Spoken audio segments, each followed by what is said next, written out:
सहितं कृष्ण चैतन्य देवं श्री राधा कृष्ण पादान सहगण ललिता श्री विशाखान्वितांश्च पतित पावन परम आराध्यतम परम करुणामय परम दयालु श्री गुरु महाराज जी के श्री चरण कमल में असंख्य कोटि साष्टांग दंडवत प्रणाम करके श्री गुरु महाराज जी की परम अहेतु की कृपा प्रार्थना करता हूँ। मेरे शिक्षा गुरुवर्गीय वैष्णवों के श्री चरणों में भी दंडवत प्रणाम करके उनकी भी कृपा प्रार्थना करता हूँ। सभी भक्तों सज्जनों वैष्णवों के श्री चरणों में भी दंडवत प्रणाम करके सभी की कृपा प्रार्थना करता हूँ। इस कार्तिक मास में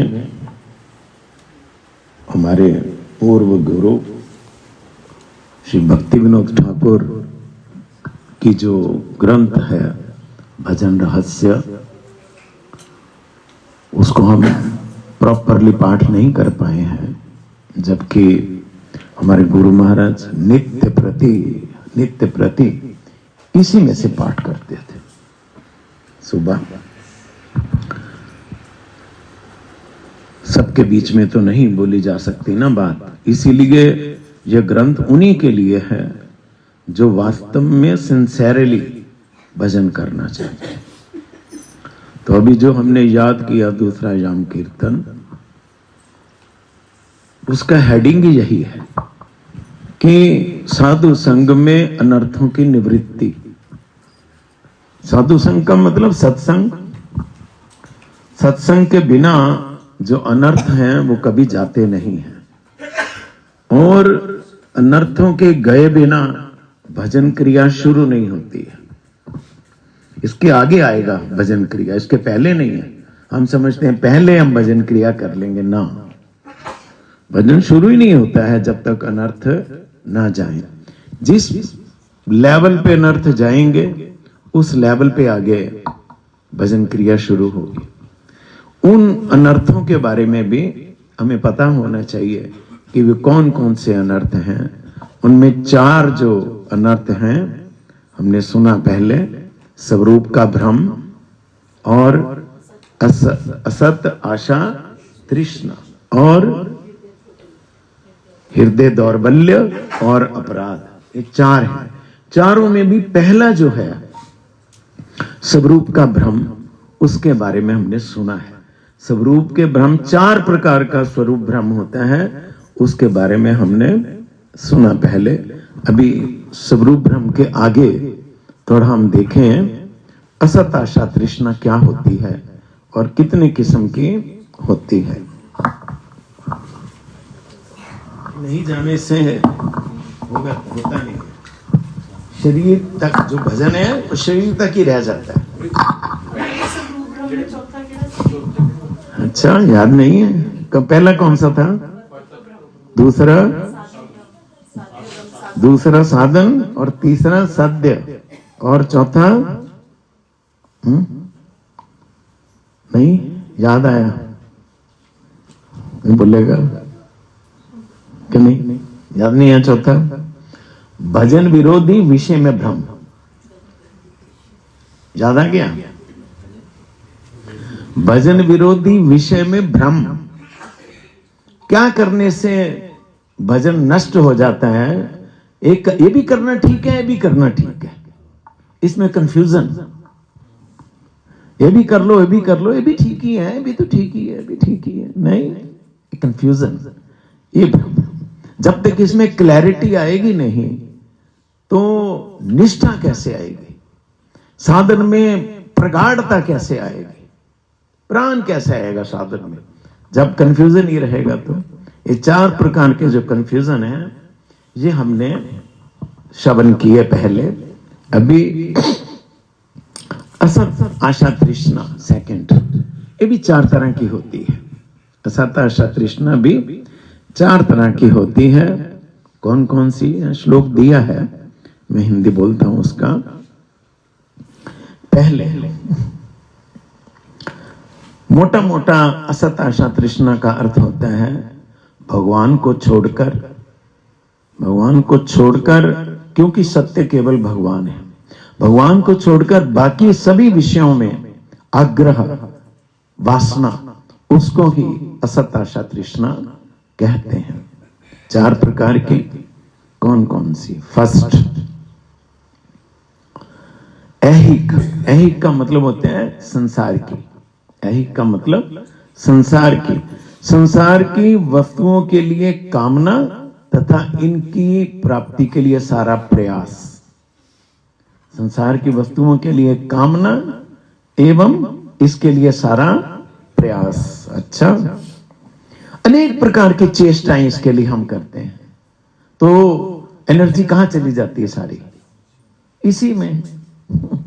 और बद्ध जीव जो है अनेक प्रकार की अपनी इंद्रियों की सुख प्राप्ति की चेष्टा करता ही है। वो आत्मा के सुख की तरफ ध्यान न देके इंद्रियों के सुख की चेष्टा वो करता है।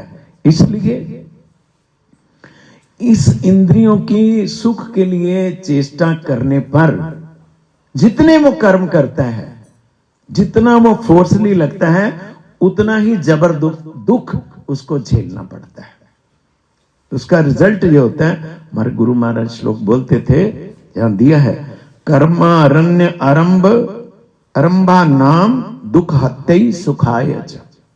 सब लोग कर्म करते हैं सुख की प्राप्ति के लिए। सुख तो प्राप्त होता ही नहीं, उल्टा क्या होता है? जबर दुख मिलता है। ये है असत, आशा, तृष्णा की पहली किस्म। डॉक्टर साहब सोना नहीं। दूसरा, ये तो है ऐहिक। ऐहिक का मतलब इस संसार में रहते हुए संसार के नाना प्रकार के सुखों की प्राप्ति के लिए जी भर के प्रयास, इसको बोलते हैं असत, आशा, तृष्णा। सेकंड, दूसरा है, अच्छा संसार को छोड़ दीजिए, संसार के लिए छोड़ दीजिए। और दूसरा, स्वर्ग आदि सुखों के लिए पारलौकिक, दूसरे स्वर्ग की सुखों के लिए प्रयास करना। चलो जी कुछ भी करिए, आपा अपना हुन अगला ते सुधार नहीं है ना, बोलते हैं, है ना, अगला ते सुधार नहीं है। जो अगला सुधारना है उसको हम क्या संज्ञा देते हैं? अगला सुधारना, हाँ बाद में स्वर्ग आदि मिल जाएगा, उसके लिए क्या करेंगे? बहुत प्रकार के दान हैं, बहुत प्रकार की सोशल सेवाएं हैं, वो करना। ये भी कहते असत, आशा, तृष्णा ही है। क्यों? स्वर्ग में जाके भी तो सुखी नहीं हो पाएंगे ना। स्वर्ग जाके भी क्या होगा? जैसे ही पुण्य समाप्त होंगे एकदम गिरा दिए जाएंगे नीचे, जाओ वहीं मृत्यु लोक में जहां से आए। तो क्या फायदा हुआ? मंगल तो हुआ नहीं। और इसी में है नाना प्रकार के देवी देवताओं की पूजा का अनुष्ठान करना। यह भी असत, आशा, तृष्णा में है। नाना प्रकार के देवी देवताओं की पूजा का अनुष्ठान करने से क्या होता है? वो वास्तव में वो नाना देवी देवताओं की पूजा अनुष्ठान होता ही नहीं है। उसके पीछे में अंदर में ये भाव सूक्ष्म रहता है, ये अनुष्ठान करने से ये हो जाएगा, ये अनुष्ठान करने से मेरा ये हो जाएगा। ये सुना मैंने, ये अनुष्ठान करो घर में पुत्र की प्राप्ति होगी, ये अनुष्ठान करो घर में अमुक देवता का नाम नहीं लेता मैं, अमुक देवता करो पितृदोष नष्ट हो जाएगा, ये अनुष्ठान करो घर में लक्ष्मी का निवास होगा, ये अनुष्ठान करो, ऐसा ऐसा करते। ये क्या है? इस सारी की सारी असत, आशा, तृष्णा ही है। ठीक, 2 प्रकार की होगी, संक्षेप में है। हाँ बस 2-3 मिनट और बोल के छोड़ देंगे। आज वहां अन्नकूट भी है, वहां भी जाना होगा सबने। 2, तीसरी होती है योग विभूति की वांछा। ये होती है दूसरों को अपने चमत्कार से प्रभावित करना, दूसरों को अपने किसी चमत्कार के द्वारा लोगों को मोहित करना, लोग मोहित करके अपना व्यक्तिगत लाभ, पूजा, प्रतिष्ठा की चाहना करना। वो बोलते हैं उसके उसके तो बोल च बस रब बसदा जी, है ना, बस आप एक बार बोल दीजिए ना, बोल, है ना।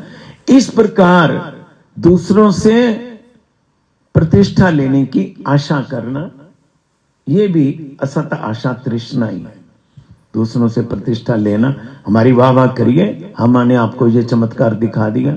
आजकल तो चलता ही है, आप देखेंगे सब जगह कोई ना कोई चमत्कार दिखाता रहता है? लोग उसमें क्या करते हैं, अंधाधुंध लाखों लाखों पहुंच जाते हैं वहां पर जाने से।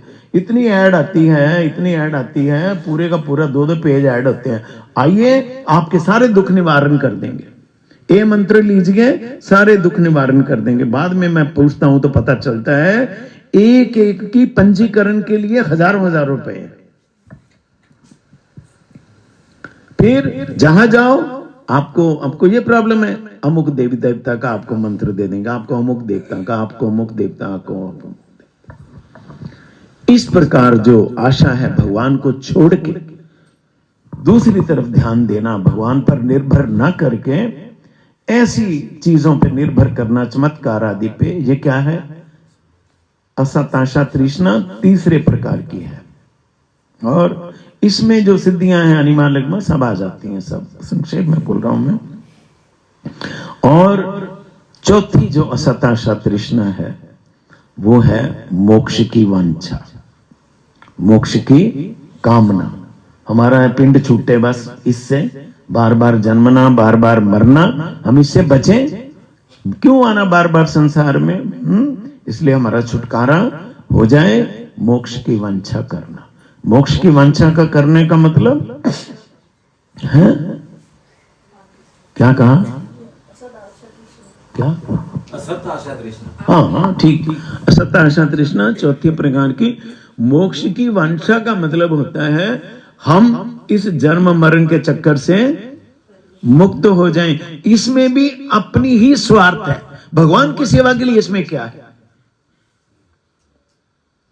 जन्म मरण से छूटेगा कौन, हम। हमारा जो भक्ति मार्ग है वो बिल्कुल इसके उल्ट होता है, उल्ट है। वो बोलते हैं ये महाराज आप एक गया, हमको 1000 जन्म दें, हम इसकी चिंता नहीं है, हमें इसकी चिंता। पशु पक्षी होए थाकी स्वर्गे वानी राये, तब भक्ति रहु भक्ति विनोद हृदय। मुझे कोई चिंता नहीं भगवान, मुझे पशु बनाए, सुंदर गोपाल प्रभु, ए महाराज मठ में जाके सोना, आप मुझे पशु बनाए, पक्षी बनाए, आप मुझे स्वर्ग की तो बात छोड़ दीजिए, आप मुझे नरक में निवास दें, मुझे इसके लिए भी चिंता नहीं है। चिंता कहां है मुझे इस बात के, स्वर्गवान निराय, निराय का मतलब नरक, मुझे नरक में दे दें, मुझे इसकी कोई चिंता नहीं है। चिंता किस बात की है, आप जहां भी रखें, जहां भी रखें, मुझे भक्तों के बीच में रखें, मुझे अपनी भक्ति दें, आपको न मैं भूलूं। भक्ति का मतलब आपकी सेवा मुझसे कभी ना छूटे, हमेशा मैं आपकी सेवा करता रहूं। जन्म भी मोय इच्छा यदि तोर, भगत गृह जनी जन्म हो मोर। क्या बोला, हे भगवान मुझे इस बात की चिंता थोड़ी है, आप मुझे जहां भेज दें मुझे कोई प्रॉब्लम ही नहीं है, परंतु भक्त के घर में भेजिए ताकि मैं वहां पर बैठ के आपकी कथा सुन सकूं, आपका नाम कीर्तन कर सकूं, आपका दर्शन कर सकूं, आपकी पूजा कर सकूं, आपकी सेवा कर सकूं। इसलिए भगवान मेरी तो आपसे यही प्रार्थना है, यही विनती है, जिसका इस प्रकार भजन के लिए आग्रह होगा उसकी तो असत आशा तृष्णा जाएंगी नहीं तो इसी में फंसा रहेगा, इसी में फंसा रहेगा तो भजन क्रिया कैसे शुरू होगी। इसलिए भक्तिविनोद ठाकुर ने हम लोगों को सावधान किया है इस बात के लिए कि इनमें नहीं फंसना, इनमें ना फंस के अच्छा जी हम सोचेंगे नहीं फंसेंगे, आगे से ऐसा करेंगे, ऐसा नहीं होगा, कभी नहीं हो सकता। जब तक निरंतर हम सत्संग में ना रहे ये हो ही नहीं सकता, हो ही नहीं सकता, इम्पॉसिबल। अपनी चेष्टा पे कर सकते हैं कोई? इस सत्संग में ताकत है, साधु संग में ताकत है, शास्त्र संग में ताकत है। मन को कहां से उठा के कहां ले जाता है? मठ में नहीं आने से पहले हमने कभी शब्द सुना था अनर्थ क्या होते हैं? सुना किसी ने? आगे तो सुना। क्यों? शुद्ध भक्ति की धारा है यहां पे, इसलिए सुना। अतः हम पहले तो हम सुनेंगे, ये पता चलेगा कि क्या है जी, फिर ही तो उनको आगे दूर करने के लिए हम प्रयास करेंगे। पहले ये पता ही नहीं है। हमारे निष्किंच महाराज बोलते थे, ठीक है, वो गया पेशेंट डॉक्टर को दिखाने के लिए गया, डॉक्टर ने लिस्ट में दवाइयां प्रिस्क्राइब कर दी, ठीक है। 4-5 दिन बाद आया दिखाने के लिए, पूछा क्या हाल है अभी तुम्हारा? तो बोलते हैं डॉक्टर मुझे तो कोई आराम नहीं आया। अच्छा, मैंने दवाइयां इतनी तुम्हें लिख के दी थी? कहते ओहो वो तो मुझे याद ही नहीं है।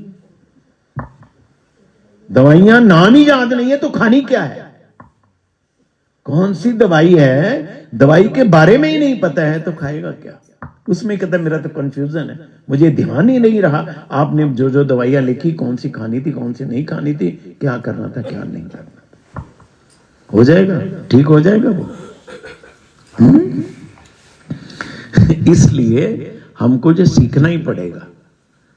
कार्तिक मास का मौका होता है ये सब बातें जानने के लिए, पर हम लोग सब जल्दी जल्दी वाले हैं, क्या किया जाए, सबका अपना अपना है, जो भी है जितना हो रहा है उतना ही है, आगे ये भी नहीं मिलेगा।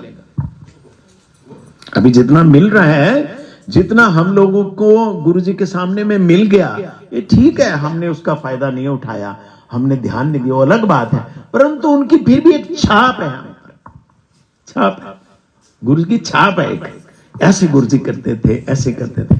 अभी जो मिल रहा है आगे ये भी नहीं मिलेगा, इस प्रकार कलयुग। इसलिए अभी जो मिल रहा है उसको समेट लो, समेट लो। मैं कितने लोग मुझे मिलते हैं, कहते मैं तो कुलदीप जी आपकी बात पे हूं, नहीं तो मेरा मन नहीं करता है, मेरा इसलिए मैं चाहता हूं कि आप बोलते हैं अभी जो मिल रहा है वो ले लो, बाद में ये भी नहीं मिलेगा, मिलेगा नहीं। क्यों? घोर कलयुग आ रहा है। गुरु जी दोबारा आप तरित होंगे तभी मिल पाएगा, नहीं तो नहीं मिल पाएगा, हो नहीं सकता। इस प्रकार के गुरु सदगुरु कहां ढूंढने जाए, जो भी है। अभी तीसरे याम का कीर्तन होगा, ज्यादा समय नहीं है। त्रिनादपि सुनी चैन तरोरपि सहिष्णुना